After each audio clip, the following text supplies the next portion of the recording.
What's going on, everybody? Week off, but we're back now. Want to Know Podcast. I'm Max Ralph. Seth Engle. We are sponsored. If you missed it last week, we got another word from our sponsor here today. Seth, take it away. Yeah, if you haven't heard of Ocean State Job Lot, they're the newest discount store around.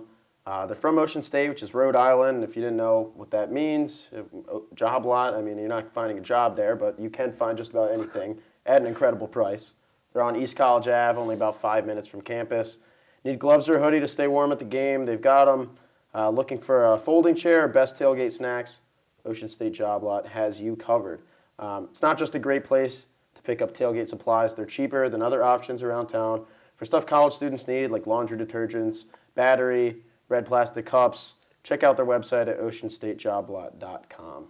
Thank you, Seth, and thank you, Ocean State Job Lot. So, like I said, we're back. We took a bye week last week, just like Penn State, but the Want to Know Podcast is back. You all can rejoice. I think quickly, before we get into Michigan stuff, we want to talk a little bit about just what there is to take away from Penn State's first 5 games this season. Obviously, it went 5-0. If you ask me, I would say there's not much to take away, in all honesty. I think this weekend is when we will actually start learning things about Penn State. But Seth, do you agree? Do you disagree with that? What do you think?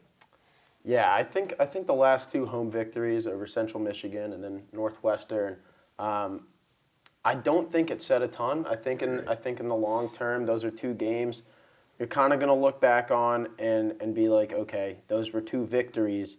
But at the same time, it is a bit telling of what Penn State can or cannot accomplish this season. They went into Auburn, dominated there in one of the toughest road environments, which is a great sign going into Michigan. I mean, Auburn's terrible this year, but then during that Penn State Northwestern game, I mean, there was nothing that really struck you. I know there was the rain, but you got to beat Northwestern more than 17-10. That's kind of where I'm at, where I say I don't really think there's a whole lot you can take away right now. Like, we haven't learned a lot about this team because, yeah, Central Michigan and Northwestern, like, those wins, I mean, they're wins, but it wasn't impressive. It wasn't what you thought should happen, but you have the rain. You know, Penn State turned the ball over 5 times against Northwestern. It's not going to happen every week, you know? Like, it's not going to be a monsoon every week. And against Central Michigan, well, they still won by 19 points, and Central Michigan is tougher than most, like, non-conference opponents, especially not necessarily this year, but yeah, I mean, they gave Oklahoma State a run for their money in week 1, but regardless, you still win by 19 points, and it was very clear that Penn State was maybe a little overconfident heading into that one because of some of the decisions that were made and some of the, you know, play calling, whatever, that happened in the second quarter. So I kind of tossed both of those games out as, like, it probably should have gone better, but also, like, there's, I guess, reasons why it didn't, and I'm not necessarily going to read too much into that and say, oh, well, Penn State didn't play well enough, now they're just not that good of a football team. I'm just honestly not sure, because, like you said, awesome at Auburn, like, really good performance. Can you do it again against Michigan? Maybe. Or are you going to go out and fumble the ball 4 times again? Like, I just think that we haven't had kind of that turning point in the season where we know, you know? And I think Saturday is when we're going to learn. Yeah, it's going to be very telling. I mean, I think I know one thing for sure. I don't think Penn State is going to get blown out. I would agree. I think Michigan is great this year. I know the defense isn't exactly what it was last year. I mean, last year was one of the greatest defensive lines we've seen over the past decade. This year it's not quite the same, but this might be the best Michigan offense we have seen in years. Yes. Blake Corum, you know, he's not the best running back in college football, but he's up there. Absolutely. J.J. McCarthy is a budding young quarterback. He's great. I mean, he's better than Cade McNamara. He's a huge upgrade there. He's more athletic. He's more poised in the pocket. Good friends with him too, right? I don't know the guy. He's from near my hometown.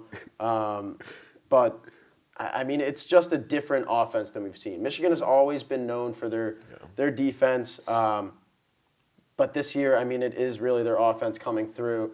But also still keeping that consistency on the defensive end as well. It makes them a tough opponent. Yeah, I mean, it's the things. I think Michigan has taken a little bit of a step back from 2021. I mean, went to the playoff last year, dominated Ohio Ojabo State. and Hutchinson on your edge is like losing that is unbelievable. It's unfair. Offensive line's still very good. Corum's back, still very good. I agree, McCarthy's better than McNamara. The other guy, Roman Wilson, has been absurd through the first few weeks. I think what this weekend comes down to is I agree. This is going to be a close game. I'm almost positive. But what's tough for me is Michigan hasn't. It's the age-old argument. They haven't played anyone. But Penn State neither of them have played a ranked team. But Michigan has played the weakest strength of schedule. I mean, they've played UConn without their starting quarterback. Shout out Taquan Roberson. Hawaii, which that program is just not good. So it's like, whereas Penn State, not a ranked team, but you go on the road to the SEC in week 3.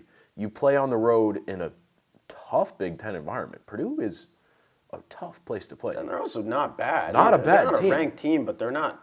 No, they very well right? could They win the Big Ten They could. West. They could. So that's like, when you look at these schedules, it's like, okay, Michigan's been more impressive, but is there a reason for that? So I'm very confident that this is going to be a tough game. I think what it comes down to is that offensive and defensive line play on both sides. And it's interesting to look at because Michigan has such a good offensive line, had that defensive line last year, maybe taking a step back, but Penn State has vastly improved at both of those spots from where it was last year. Yeah, and it's all about consistency too. I mean, that's the thing. We've seen both sides kind of shine. I thought the Auburn game was probably one of the best offensive line performances we've seen. Absolutely. And the interesting thing about that is that Auburn's front seven is probably its best spot. Sure. But we were talking to Manny Diaz today on Zoom, and he kind of just talked about the importance of consistency and how it all has to culminate at that one time against Michigan. You can't be great for 3 quarters. You have to be spot on for all 4 quarters if you want to beat a team like Michigan. And that's just a struggle. But we know that, you know what I mean? And that's the great thing about college football. Right. And P.J. Mustipher talked about it yesterday too. It's that level of consistency they try to approach every single week, but having to do it 100% of the time on game day, whereas you might not have to do that against Northwestern or Central Michigan. You can slip up sometimes. You can fumble the ball 5 times against Northwestern and still win. If you fumble maybe once against Michigan, that could be what costs you the game. Right, exactly. But, that's the thing. You play a perfect game, Marshall beats Notre Dame. That's what happens. Right. It's the beauty of college football, and it's also what's so frustrating to major college football fans. So we could talk a little bit more specifically about how this one's going to play out. I struggle. I really don't know because everything we've said, Michigan hasn't really wowed me in the way that it should, but neither has Penn State outside of the Auburn game. And I don't know. They're both top 10 teams for a reason. They've done what they need to get here. I think at the end of the day, Michigan might just be a little bit better in the trenches. I think that Penn State's secondary can handle Roman Wilson's speed. I think it can handle Ronnie Bell. I think as good as J.J. McCarthy has been, Penn State's secondary can keep up with it. And I think Penn State's defensive line will be respectable against Michigan's offense and running the ball and everything. But I think I just give Michigan a slight edge in the trenches, both offensively and defensively, over Penn State. And I think that's why I take this one to be close, but I give Michigan the slight edge right now. But I would not be surprised at all to see Penn State walk away from the Big House with a win. Right. Like you said, I'm in a similar boat. Penn State has the ability to win this football game. No doubt. They have the ability to do it. For me, this is one of those situations where these guys are so even that, when you walk into the Big House during a maze-out, that has to play a difference in how I predict this football game. That they are both, very good football teams. They both very well could win this game. For me, it just comes down to home field advantage, and I know it's not great analysis, but It is the big house. It is the biggest stadium in the country. I know Penn State plays in Beaver Stadium, almost every week, but Right, but it's different when it's 100,000 of your own fans. it's versus not. It's more than Jordan Hare. It is. It's more than Purdue. It is the big house, and that will play a role. I do think that the Maze Out will look really ugly during the day. It could. Like it not being a night game, it's Yeah. gross. I really don't hate the Maze Out when it's at night. I don't think it looks awful, but I think during the day it's just. With that being said, though, I do think that having a day game is better for Penn State. Oh yeah, I mean that's undoubted. I mean people always complain here for when noon games happen. Yeah. So Michigan's going to complain too. I do think noon games are typically somewhat of an advantage for the road team because you're not coming in expecting a great environment anyway. Right. It is what it is. But I think, like I said, I think I give Michigan a slight edge up front, which is probably going to be the X factor in this game. Who runs the ball better for longer is going to be extremely important. But I also kind of wrote about it in our staff predictions. Go check them out, collegian.psu.edu. This could be the week that Penn State's kicking struggles really rear their ugly head. Yeah. But I actually think we ended up with the same score prediction. I kind of just picked some numbers and was like, okay, that sounds good. But I went 27-24 Michigan. I intentionally kept it at a field goals distance because of the kicking struggles. But like I said, this one's just flip a coin. Yeah. I also went 27-24. It's a good point with the kicking. I think on some fourth downs, you might see Penn State go for it in some questionable field position rather than kick a field goal, which they have done at points in the year. Yeah. Pinniger has just not been it. And Sahedic looked bad on the one he got, which he's young, but it's not a good problem. We'll have to see. Their questions will be answered this weekend. I agree. It's hard to really gauge where Penn State's at after 5 weeks, but I think after week 6, we're going to know. Oh, we'll know. And I also, as a parting shot, I don't really think a loss this weekend isn't oh, wow, Penn State season's over.